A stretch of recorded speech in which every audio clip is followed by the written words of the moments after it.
नमस्कार, मैं हूं श्वेता झा और आप देख रहे हैं आज तक। धरती की जन्नत की सूरत बिगड़ गई है। श्रीनगर में आया सैलाब तो गुजर गया, लेकिन अब सैलाब के बाद की तबाही अपना दायरा बढ़ा रही है।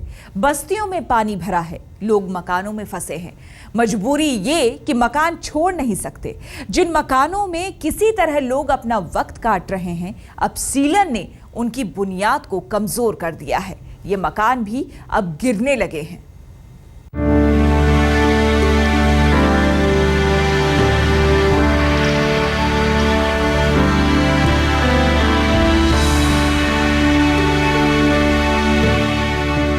सैलाब गुजर गया, तबाही छोड़ गया। श्रीनगर तालाब बना हुआ है, शहर में पानी ठहर गया है। अब यहाँ सड़कें नजर नहीं आती हैं। आने जाने का साधन सिर्फ नावें बची हैं। जिनके पास साधन नहीं है वो अपने घरों में फंसे हैं।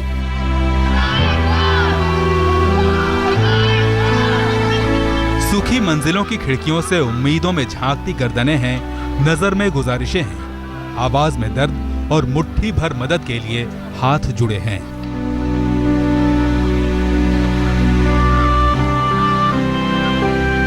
बाढ़ के बाद का श्रीनगर गहरी तकलीफ और दर्द भरी खामोशी में खड़ा है। डल के किनारे पर बसा पूरा शहर डल की मानिंद हो गया है। शहर ठहर गया है, जिंदगियां थम गई हैं। बाढ़ का पानी तो कम हो गया, लेकिन शहर की नसों में पानी का धीमा जहर छोड़ गया है।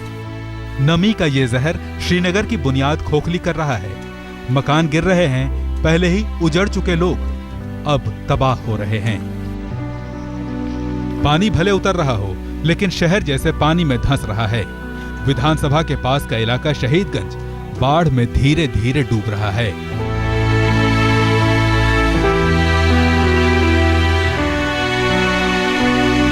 चौड़ी सड़कों वाले इलाकों का हाल दूर से नजर आता है, लेकिन कुछ ऐसे इलाके हैं जिनमें न मदद पहुंची, न मदद पहुंचाने वालों की नजर। न आसमान से राहत आई, न गलियों से। श्रीनगर शहर में अब 8 दिन बाद धीरे धीरे पानी उतरना शुरू हो गया। ये पूरे इलाके जो थे पानी में थे, लेकिन अब क्योंकि ये काफी गुंजान इलाका है, आबादी है, अब यहाँ पर स्थानीय लोगों ने ऐसे छोटे छोटे रास्ते निकाले एक दूसरे के घर में संपर्क करने के लिए। देखिए, आप इस गली से हमें उतरना पड़ रहा है, यहाँ से निकलना पड़ रहा है। यहाँ से हम अब जाएंगे उस इलाके में जो सबसे ज्यादा बाढ़ प्रभावित है, और यही छोटे छोटे रास्ते जो हैं अब कहीं ना कहीं आम लोगों को, यहाँ पर स्थानीय लोगों को एक दूसरी जगह जाने के लिए इस्तेमाल करने पड़ रहे हैं। शहीदगंज के मकानों की पहली मंजिल अब भी पानी में डूबी है। सिर छुपाने के लिए जो छत खड़ी की थी, उसे जान बचाने के लिए छोड़ना पड़ा। ये घर अब मकान हो गए हैं, इनमें कोई नहीं रहता, लेकिन मकानों की रखवाली अब भी करनी पड़ रही है। लोग सड़ते पानी के बीच कीचड़ भरे मकानों में फंसे हैं, जहां कुछ मयस्सर नहीं। शहीदगंज के इस इलाके में अभी भी 1 मंजिल तक पानी है। हम यहाँ से छतों के किनारे से आए और इस घर पे पहुंचे भी। आप देख सकते हैं वहां पर जो इन घर में पशु थे, ये भेड़ थे, और ये भी एक स्लैब पे अभी तक फिलहाल अपनी जान बचा पाए हैं। इनको वहीं पर छोड़ दिया गया था, घर वाले यहाँ से फिर निकल गए, लेकिन बाइकों को भी इन्होंने नीचे जमीन से स्लैब्स पे लाया था। ये भी कुछ हद तक बच गई हैं। अभी तक पानी तो इनमें घुसा है, क्योंकि पानी का लेवल जो पिछले इतवार को था, इन बाइकों से ऊपर था। अब मैं पहली मंजिल जो है ग्राउंड फ्लोर के बाद फर्स्ट फ्लोर, उसकी हालत दिखाना चाहता हूं आपको। इन घरों में क्या हुआ, कोई नहीं, यहाँ पर सब घर खाली पड़े हैं। लोग अपनी जान बचा के यहाँ से तो निकल पड़े हैं, लेकिन घरों की तबाही अपनी दास्तान खुद बताती है। घनी बसावट का इलाका शहीदगंज उनका है जिनसे किस्मत पहले ही मुंह फेरे खड़ी है। यहाँ गरीब, मजदूर और निम्न वर्ग के लोगों की बड़ी आबादी है। हिम्मत के बूते गरीबी से लड़कर जो जमा किया था, उसे बाढ़ बहा ले गई।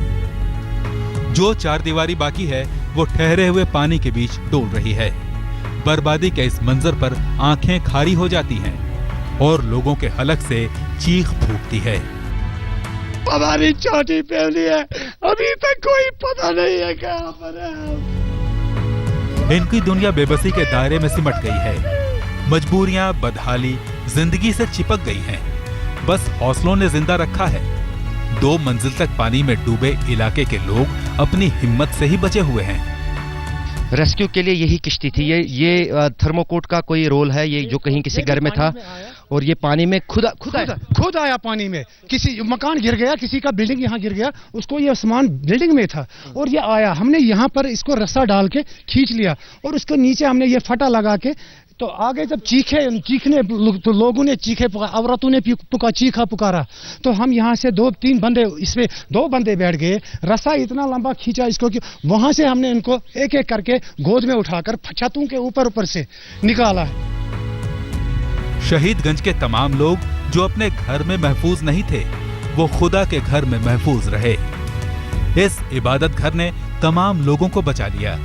शहीदगंज इलाके में सबसे ऊंची इमारत ये मस्जिद है। कई परिवार इस मस्जिद में बसर कर रहे हैं।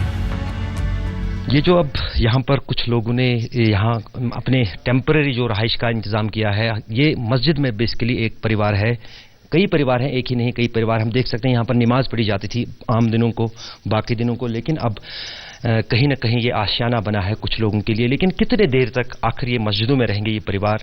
उनके लिए अब सबसे बड़ा सवाल यही है कि आखिर कब वो निकलेंगे और ये घर गृहस्थी जो इस वक्त मस्जिद में सजी हुई है, किसी छत के नीचे, किसी अपने आशियाने में, फिर दोबारा ये सज सके। शहीदगंज के ये लोग उस सदन के पड़ोसी हैं जहां से सरकार चलती है, लेकिन सरकार को अपने पड़ोस में तबाह होते मोहल्लों की भनक तक नहीं, सरकार तक इनकी आवाज नहीं पहुंचती। अशरफ वानी, श्रीनगर, आज तक। श्रीनगर के कई इलाके पानी में डूबे हैं। तमाम बस्तियों में सन्नाटा पसरा है। जो लोग जान बचाने के लिए घरों को छोड़ गए थे, अब अपने मकानों की सुध लेने लौट रहे हैं। बाढ़ में घरों का सामान तबाह हो गया है। जो कुछ बाकी रह गया है, लोग उसे बचाने में जुटे हुए हैं। बस्तियों में जिंदगी बड़ी मुश्किल हो रही है। आबादी में इंसान नजर नहीं आते। शहर बियाबा हो गया है। सुनसान आबादियां उजड़ी हुई बसावट मालूम होती हैं। मकान खाली हैं, बाजार नहीं लगता। ये महबूब कॉलोनी है। 50,000 की आबादी वाले इलाके में इंसान नहीं दिखते। बाढ़ ने इस इलाके को तबाह कर दिया है। इस वक्त हम महबूब नगर इलाके में है, एक ऐसा इलाका जिसकी आबादी यूं तो 50,000 से ऊपर थी, लेकिन पूरा इलाका खाली है। सब लोग अपने घरों को छोड़कर जा चुके हैं। कुछ हमारे साथ अभी वापस आए हैं अपने घर को देखने के लिए कि इस वक्त किस हालत में, लेकिन पूरा का पूरा इलाका खाली हो गया। हालांकि पानी अब नीचे आना शुरू हुआ है, लेकिन बारिश की जैसे कि आशंका जताई जा रही है, उसको लेकर लोग अभी भी दहशत में हैं। खाली मकानों की देखभाल के लिए कुछ मकान मालिक लौट रहे हैं। बस नाव ही यहां तक पहुंचने का जरिया है। एनडीआरएफ की टीम महबूब नगर कॉलोनी में पहुंची। आवाजें लगाकर तस्दीक हुई कि अभी भी मकानों में कुछ लोग किसी तरह रह रहे हैं।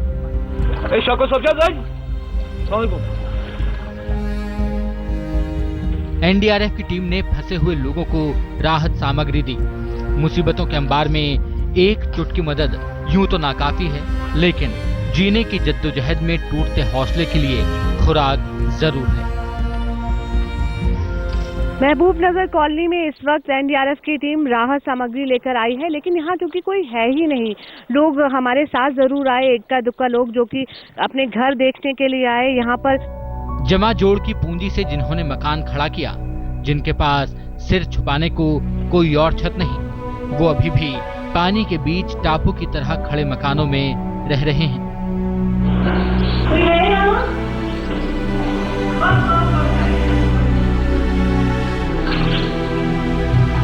यूं तो बाढ़ ने कुछ नहीं छोड़ा, लेकिन जो सैलाब से बच गया उसे बीनकर नए सिरे से लोग गृहस्थी बचाने में जुटे हैं। जिन मकानों में कालीन बिछे थे, अब वहां कीचड़ बाकी है। घर जैसे नावदान हो गए हैं। बाढ़ का पानी आंखों में दर्द का पानी छोड़ गया है। तो खाने पीने का रसोई चल रही है, सब कुछ डूब गया, सब कुछ डूब गया। चावल भी यहाँ पर है, बहुत रोटी भी, आटा भी यहाँ पर है, मगर सब कुछ डूब गया। कुछ सामान हम अपने साथ लाए हैं, वो हम आपको देते हैं। हम घर की तस्वीर एक बार आपको दिखा दें। पूरा सारा कमरा डूबा हुआ है, फर्श में पानी है। पहली मंजिल थोड़ी ठीक होगी इस वक्त। नाउमीदी के वक्त में मदद का ही आसरा, प्यार के दो बोल और जरा सा ढांढस उम्मीदों की दरकती छत का संबल है। जो जुटाया था वो सब लुट गया, जो छूट गया है उसे जुटाकर जिंदगी चलाने की जद्दोजहद जारी है। आपदा की मार से जिंदगी जख्मी है। हौसले की बैसाखियों पर जिंदगी रफ्तार पकड़ने की कोशिश में है, लेकिन जख्म गहरे हैं, चलने में वक्त लगेगा।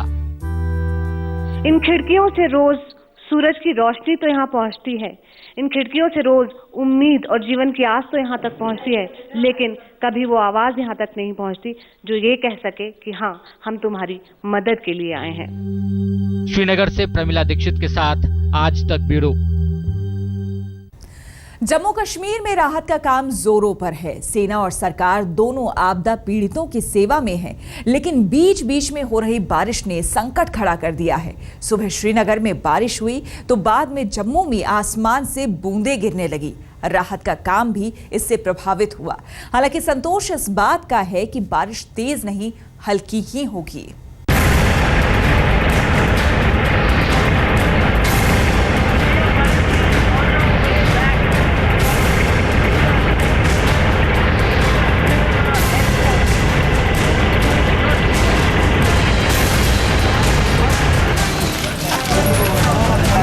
तस्वीरें कुछ दिन पुरानी जरूर हैं, लेकिन डर अभी भी लगता है। बारिश और बाढ़ की डबल आफत ने लोगों की जिंदगी को दुश्वार कर दिया है। हालांकि राहत और बचाव के काम की तेज गति से मुश्किलों में कमी आ रही थी, लेकिन बूंदों की शक्ल में आसमान से गिरने वाली बारिश ने फिर से मुसीबत बढ़ा दी है। सुबह हुई तो श्रीनगर में बरसात शुरू और कुछ घंटों के बाद जम्मू और आसपास के इलाकों में बारिश ने दस्तक दे दी। बारिश की वजह से जम्मू रीजन में रेस्क्यू ऑपरेशन पूरी तरह से ठप हो गए। श्रीनगर में भी काले बादलों का डेरा और रुक रुक कर होने वाली बारिश खौफ पैदा कर रही है। जम्मू में धीरे धीरे जिंदगी पटरी पर लौट रही थी, लेकिन ताजा बरसात फिर से डराने लगी है। रह रहकर बरसने वाले बादलों से मुसीबत यह है कि इससे राहत के काम पर असर पड़ रहा है। खासकर जम्मू इलाके में राहत पर बारिश आफत बनकर गिर रही है। जम्मू कश्मीर में एक दफा फिर जो है बारिश शुरू हो गई है। कश्मीर घाटी के साथ साथ जम्मू में जहां पर डैमेजेस हुआ, दोनों जगह पर आप देख रहे हैं कि बारिश शुरू हो गई, उसकी वजह से जो है काम सारा रुक गया है। सबसे ज्यादा जो डैमेज है कश्मीर वादी में हुआ और हेलीकॉप्टर सर्विस और बाकी के जो काम है, जो रेस्क्यू और रिलीफ ऑपरेशन है, वो भी बंद हो गया है। आने वाले समय में हल्का फुल्का बारिश होगा, उससे बहुत ज्यादा फर्क नहीं पड़ता है, लेकिन रेस्क्यू कार्य जारी रहेगा, क्योंकि मेन प्रायोरिटी ये है कि जो लोग अभी तक नहीं निकाले गए हैं उन लोगों को निकालने की कोशिश की जाएगी। हालांकि मौसम विभाग का यह भी कहना है कि बारिश इतनी नहीं होगी जिससे प्राकृतिक आपदा फिर से विकराल हो जाए, लेकिन कुदरत का क्या कहना, कब इंसान पर क्रोधित हो जाए, कहना बेहद मुश्किल। जम्मू से अश्विनी कुमार के साथ आज तक ब्यूरो। घाटी में आई आफत से केंद्र और राज्य सरकारें मिलकर लड़ रही है। सर्दियों के आने से पहले घाटी को फिर से बसाने की चुनौती है, ये मानना है जम्मू कश्मीर के मुख्यमंत्री उमर अब्दुल्ला का। सीएम उमर अब्दुल्ला से बातचीत की आज तक संवाददाता रीमा पराशर ने। हमारे साथ है जम्मू कश्मीर के मुख्यमंत्री उमर अब्दुल्ला, जो कि यहाँ जहाँ पर इस वक्त हम खड़े हुए हैं, यहाँ पर अपने अधिकारियों से लगातार बैठक कर रहे हैं और राहत का जो काम चल रहा है उस पर नजर रखे हुए हैं। अब जो ताज़ा हालात है, राहत पहुंचाने में दिक्कत अभी भी आ रही है क्योंकि पानी घरों तक अभी भी पहुंचा है। कैसे आप निपटेंगे इस पूरे मामले से? पानी उतर रहा है लगभग एक हफ्ते के बाद, एक हफ्ते से ज़्यादा, 10 दिन के बाद पहली मर्तबा श्रीनगर शहर में पानी का जो लेवल है वो खतरे के निशान से नीचे है। 18 फुट जहलम जो है खतरे की निशानी है।